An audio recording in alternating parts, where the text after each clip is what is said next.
Hello students, तो आज हम देखेंगे formula which are involving the chapter name alternating circuit. ठीक है, उसमें सबसे पहले हम देखेंगे the point which is involving here is AC generator. जैसे कि हमने EMI हमारा जो इलेक्ट्रोमैग्नेटिक इंडक्शन चैप्टर है उसमें इससे रिलेटेड बेसिक पढ़ा है। ठीक है, तो इसमें कुछ कौन से फार्मूला आते हैं इसके बारे में हम देखेंगे। सो फर्स्ट, जैसे कि हमने थ्योरेटिकली पढ़ा था एसी जनरेटर के बारे में, और उसे हम डायनामो बोलते हैं और आर्मीचर भी उसे कहते हैं हम। ठीक है, तो उसमें देखिए first formula, the induce EMF in the coil is given by. So जो EMF इंड्यूस होता है जब कॉइल रोटेट होता है in between the fix magnetic field. Okay, so at that time induce EMF in that coil is E is equal to E0 sin omega t. This happened due to the phenomenon of electromagnetic induction. Okay, so the maximum value of that EMF is कब होगी, जब हमारा जो sign का value है वो 90 degree होगा तब इसकी वैल्यू मैक्सिमम होगी। और वो कितनी आती है, E0 is equal to NAB omega। ठीक है, so N means number of turns of coil, A means area of coil, B means applied magnetic induction and omega means angular velocity of the coil। Okay, so इस तरीके से ये formula आता है। उसके बाद उसमें अगर EMF प्रोड्यूस होता है तो वहाँ पर करंट भी आएगा। तो करंट का क्या फार्मूला है, the alternating current is I is equal to I0 sine omega t. तो ये जो करंट है वेरिएबल वैल्यूज़ है क्योंकि AC में एक साइकिल के तहत ये सब चलते हैं। ठीक है, तो इसलिए हम इसको इस तरीके से रिप्रेजेंट करते हैं। तो करंट का जो पीक वैल्यू है और उसको हम क्या कह सकते हैं, इसको हम कह सकते हैं मैक्सिमम वैल्यू, जो मैक्सिमम में आता है। जैसे कि हमने देखा था, देखिए यहाँ पर एक साइकिल के तहत चलता है साइनसोइडल वेव में, क्योंकि हर बार इसकी वैल्यू चेंज होती रहती है। तो इसकी जो मैक्सिमम वैल्यू है वो कितनी है, E0 अपॉन R है, वो कितनी आती है NAB ओमेगा अपॉन R, इस तरह से। ठीक है, तो दोनों को हम साइनसोइडली रिप्रेजेंट करते हैं क्योंकि साइन एंगल के अगेंस्ट उसका वैल्यू चेंज होता है। ठीक है, तो आगे the average value of AC। ठीक है, the average value of AC current and EMF।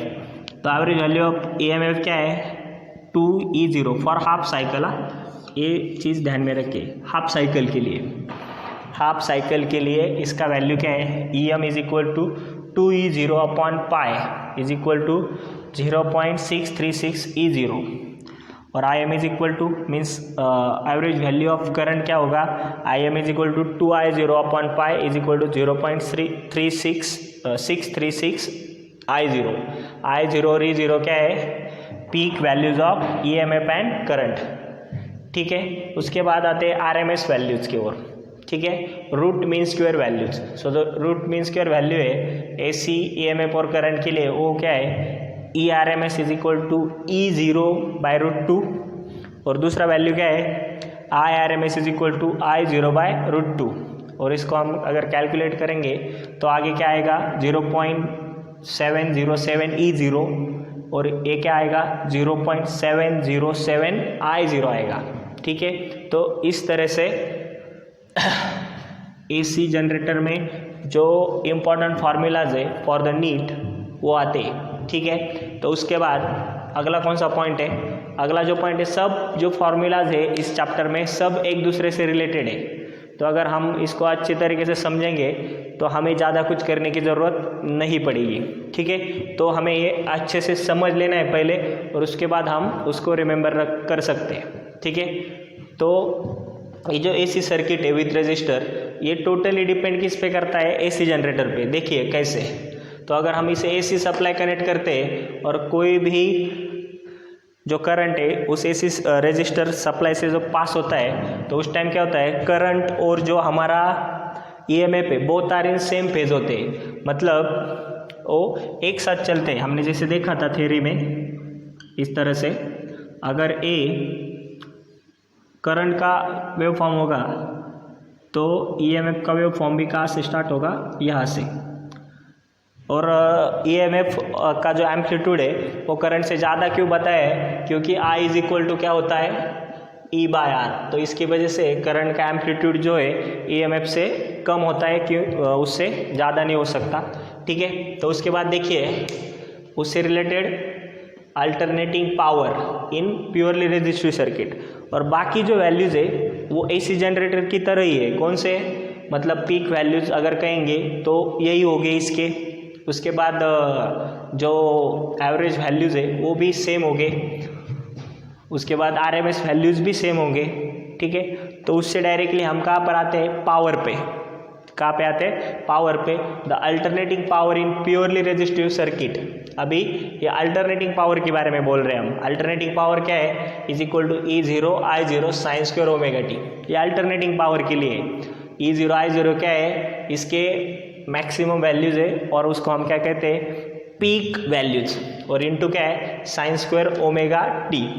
उसके बाद द एवरेज पावर, अगर आपको प्रॉब्लम में एवरेज का पावर निकालने को बोला गया है तो एवरेज पावर के लिए ये फॉर्मूला यूज करना है आपको। कौन सा, P average is equal to E R M S into I R M S. तो ई आर एम एस क्या है, हमने यहाँ पर पढ़ा है, ये ई आर एम एस है और ये आई आर एम एस है। तो इन दो वैल्यूज से हम अपने सर्किट का जो प्योरली रेजिस्टिव सर्किट है, मतलब उसमें सिर्फ रेजिस्टेंस यूज किया होगा किसके अक्रॉस, एसी सर्किट के अक्रॉस, तब क्या कर सकते हैं, हम ये फार्मूला यूज कर सकते हैं। ठीक है, तो इस तरह से हमने यहाँ तक पढ़ा। तो आगे के फार्मूले हम देखेंगे। उसके बाद आपने स्क्रीनशॉट या इसको लिख लिया होगा। ठीक है, तो उसके बाद आता है AC circuit which having inductor. ठीक है, अगला जो सर्किट है एसी सर्किट विथ इंडक्टर। ठीक है, तो इसमें देखिए बराबर से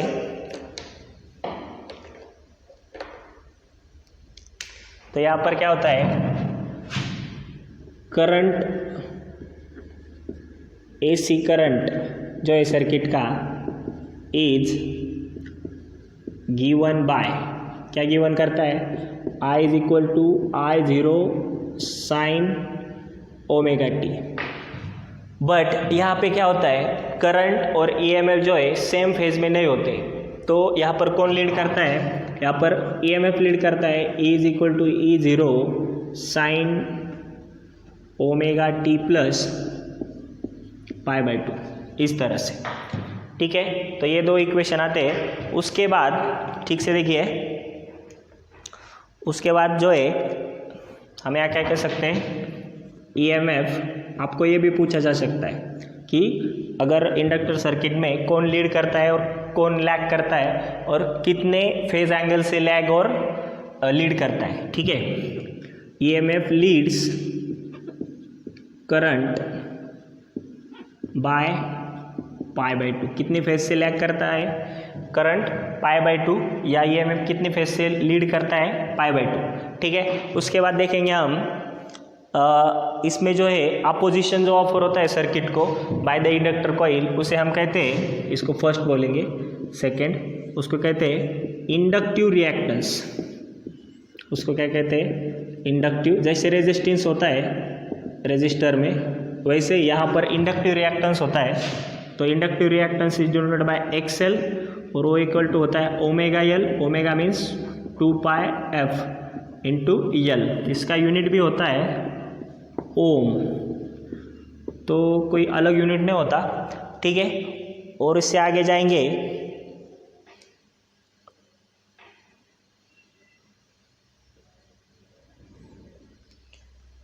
तो ये डीसी सर्किट में काम नहीं करता।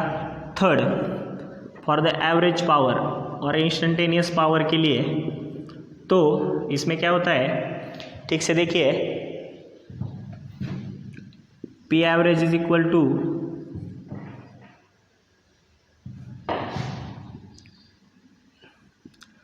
ERMS into IRMS into cos phi. ये कॉस फाई जो इसे हम पावर फैक्टर कहते हैं, और ये power factor cos phi is equal to होता है R/Z।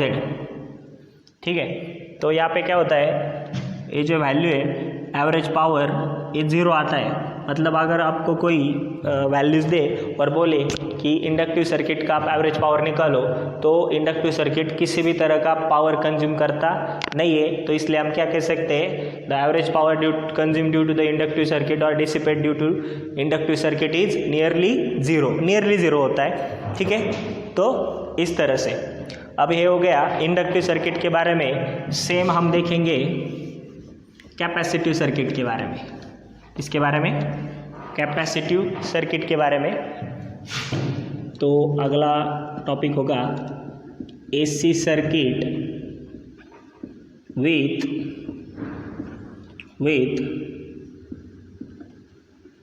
कैपेसिटर। तो इससे देखिए एसी सर्किट विथ कैपेसिटर। तो फर्स्ट हम ईएमएफ और करंट क्या वैल्यूज लिखेंगे। AC current and EMF is given by, ठीक है, AC circuit AC current and EMF is given bye AC circuit के लिए। ठीक है, तो अब इसमें देखेंगे कि जो हमारा करंट है वो यहाँ पे क्या करता है, लीड करता है। यहाँ पर लैग कर रहा था, इधर क्या करेगा, लीड। तो I इज इक्वल टू क्या आता है, I0 साइन ओमेगा टी, इसे इक्वेशन फर्स्ट बोलेंगे। उसके बाद जो EMF आता है E is equal to sine omega t minus π/2। तो आप देख सकते हैं यहाँ पर EMF लैग कर रहा है क्योंकि वो सब्सट्रैक्ट हो रहा है हमारी एंगल से। सो कितने फेज से वो लैग कर रहा है, π/2। तो हम क्या लिखेंगे यहाँ पर, करंट लीड्स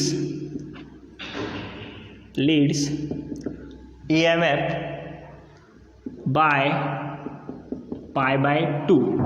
सो 90 डिग्री, π/2 मीन्स 90 डिग्री एंगल से वो क्या कर रहा है, लीड कर रहा है EMF को। ठीक है, यहाँ पर EMF लीड कर रहा था करंट को, यहाँ पर कौन लीड कर रहा है, करंट EMF को लीड कर रहा है। तो दोनों ही सर्किट एक दूसरे से क्या है, अपोजिट है। ठीक है, तो उसके बाद इसमें जो टर्म आती है अगली, वो टर्म क्या है, वो आती है, सेकेंड लिख सकते हैं हम, कैपेसिटिव रिएक्टेंस, जो कि रेजिस्टेंस से एनालॉगस होती है। उसे क्या बोलते हैं हम, कैपेसिटिव रिएक्टेंस। आप लोगों ने सब चीज़ें पढ़ी हुई है, हम सिर्फ रिवीजन कर रहे हैं। तो कैपेसिटिव रिएक्टेंस जो है वो क्या आता है, which is denoted by XC is equal to 1/ωc। ये इस तरह से, ये इसमें थोड़ा सा डिफरेंस है। तो ये आगे जाके क्या आएगा, 1/ω की वैल्यू क्या है, 2πf इंटू C। C मतलब कैपेसिटेंस है, C मतलब क्या है, कैपेसिटेंस, एंड F मीन्स क्या है, फ्रीक्वेंसी ऑफ AC सोर्स। ठीक है, तो इसका भी यूनिट क्या होता है, ओम होता है, क्योंकि ये भी जो है रेजिस्टेंस से एनालॉगस होता है, मतलब अपोजिशन ऑफर करता है करंट को। तो थर्ड क्वांटिटी आती है, वो कौन सी है, एवरेज पावर। तो इसमें भी जो है एवरेज पावर जो है ERMS into IRMS into cos phi, मतलब जो पावर फैक्टर है वो आपको मैंने बताया R/Z। इससे भी इस टॉपिक्स पे भी ज़्यादा क्वेश्चन आते हैं, तो इसलिए यहाँ पर भी आपको ध्यान देना है। ठीक है, तो ये क्या आता है, एवरेज पावर, इसका भी एवरेज पावर क्या आता है, 0 आता है। ठीक है, इसका भी एवरेज पावर क्या आ जाता है, 0 आ जाता है। ठीक है,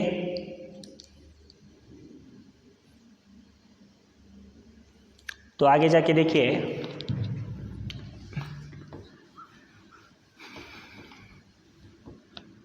अब आगे हम देखेंगे सीरीज सर्किट, सीरीज LCR। अब जो सीरीज LCR है उसमें बहुत सारी चीज़ें आती है, तो कौन सी चीज़ें आती है हम अच्छे से देख लेंगे। तो फर्स्ट जो आता है I इज इक्वल टू, और हम ऐसा कह सकते हैं A is equal to E0 sine omega t. हम तीनों सर्किट को कंबाइन करते हैं और इससे I इज इक्वल टू क्या आ जाता है, I0 sine omega t plus minus phi. मतलब ऐड भी हो सकता है और सब्सट्रैक्ट भी हो सकता है। फाई क्या है, फाई जो है यहाँ पर फेज एंगल है, जो फेज एंगल है वो फिक्स नहीं है यहाँ पर, इसलिए ऐसा इक्वेशन दिया गया है। तो ये क्या है, current and EMF in the series LCR circuit, ठीक है।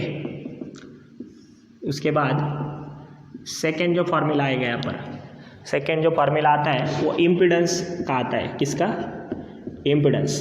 तो इम्पीडेंस क्या है, कॉम्बाइंड रेजिस्टेंस से, क्या है, सीरीज एलसीआर सर्किट का जो है कंबाइंड रेजिस्टेंस है, हमने थियोरेटिकली इसको पढ़ा है। तो उसका फार्मूला क्या आ जाता है यहाँ पर, which is divided by Z और विच इज इक्वल टू क्या आता है, in root of R square plus XL minus XC bracket square, इस तरीके से, ठीक है। इसमें अगर केसेस आ जाएंगे कौन से, अगर फर्स्ट ये सर्किट सिर्फ आरएल सर्किट होगा, कौन सा होगा, आरएल सर्किट, सीरीज आरएल, तो इम्पीडेंस क्या आ जाएगा, Z is equal to R square in root of X L square, ठीक है। अगर ये कौन सा होगा, सिर्फ आरसी सर्किट होगा, क्या होगा, आरसी सर्किट, तो जेड इज इक्वल टू क्या आ जाएगा, जेड इज इक्वल टू आ जाएगा R square plus X square. तो इस तरीके से ये चेंज होता है, ठीक है। उसके बाद जो देखिए,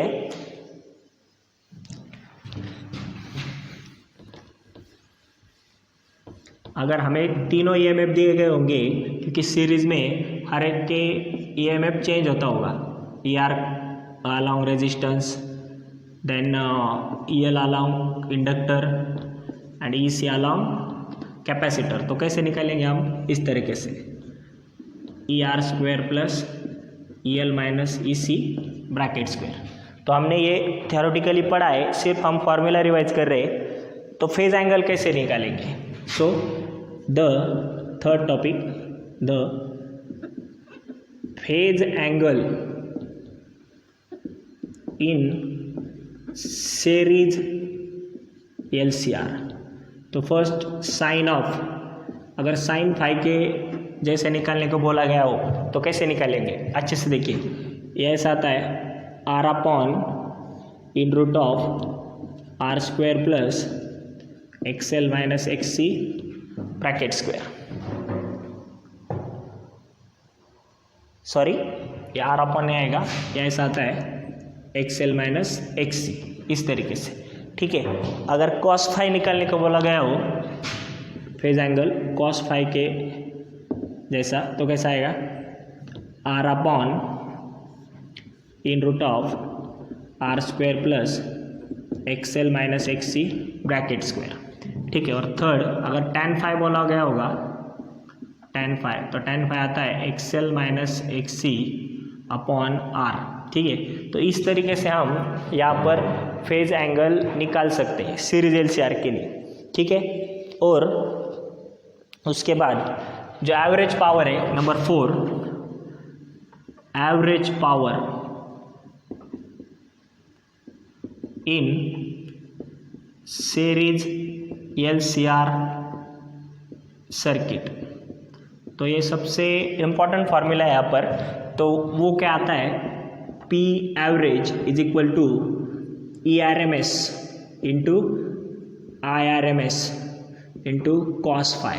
तो ERMS कैसे निकालना है आपको पता है, इस वैल्यू को हम क्या, जो मैक्सिमम EMF है उस वैल्यू को हम क्या करेंगे, स्क्वायर रूट 2 से डिवाइड करेंगे, और करंट के मैक्सिमम करंट की वैल्यू को भी किससे डिवाइड करेंगे, रूट 2 से। और कॉस फाई क्या है, ये कॉस फाई का वैल्यू है, मतलब R upon in root of R square plus XL minus XC bracket square. तो कॉस फाई की वैल्यू क्या है, cos phi is equal to R upon Z. तो इसे क्या बोलते हैं हम, इसे हम पावर फैक्टर बोलते हैं। क्या बोलते हैं, पावर फैक्टर। इसे पावर फैक्टर के क्यों बोलते हैं, क्योंकि अगर इसकी वैल्यू चेंज होती जाएगी वैसे वैसे हमारे पावर की वैल्यू भी चेंज होती जाएगी, ठीक है। तो इसी सीरीज एलसीआर में या पैरेलल एलसीआर सर्किट में और एक पॉइंट आता है और उसका नाम है रेजोनेंस सर्किट। क्या आता है, रेजोनेंस, रेजोनेटिंग और रेजोनेंस सर्किट बोल सकते हैं हम इसको, ठीक है।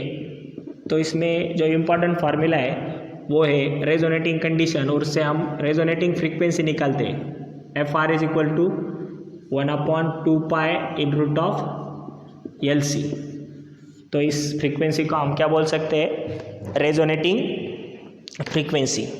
ठीक है, तो यहाँ पर दो टाइप के सर्किट होते हैं,